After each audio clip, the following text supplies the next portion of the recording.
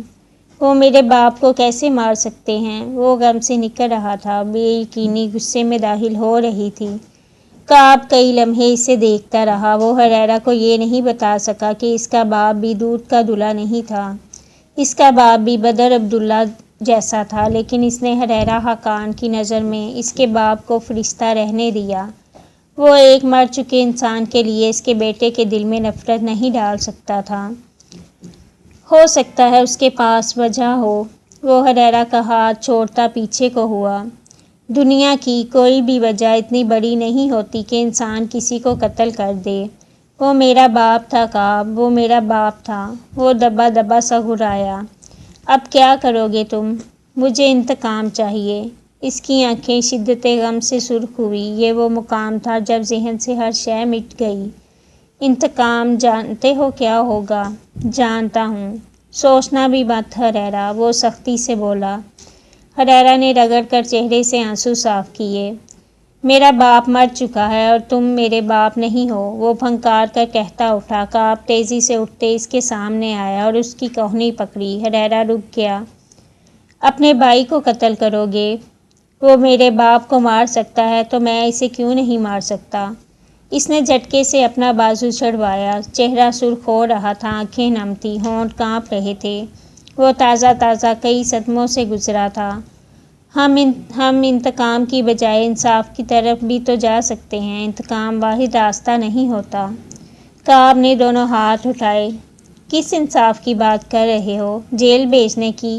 میں تمہیں چیلنج دیتا ہوں کعب، بدر بھائی کو جیل بھیج کر دکھاؤ تم۔ میں یہ کر سکتا ہوں، وہ مضبوطی سے بولا۔ میں لعنت بھیجتا ہوں اس ملک کے انصاف پر۔ وہ جیل جائیں گے اور اگلے ہی دن اس ملک کا انصاف خود انہیں باعزت ان کے گھر چھوڑ کر جائے گا۔ جس انصاف کا تم کہہ رہے ہو وہ اسے جیب میں رکھ کر گھومتے ہیں۔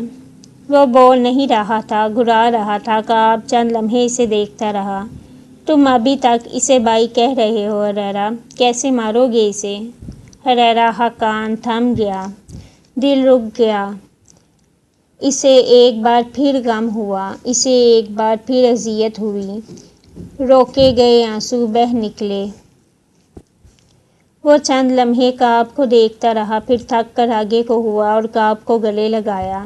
کعب آباد ساکت رہ گیا۔ وہ میرے بھائی تھے کعب، میرا بھائی میرے باپ کو کیسے مار سکتا ہے؟ وہ چھوٹا لڑکا ہچکیوں سے رو رہا تھا۔ کعب کو سختی سے گلے لگائے وہ پہلی بار یوں رو رہا تھا۔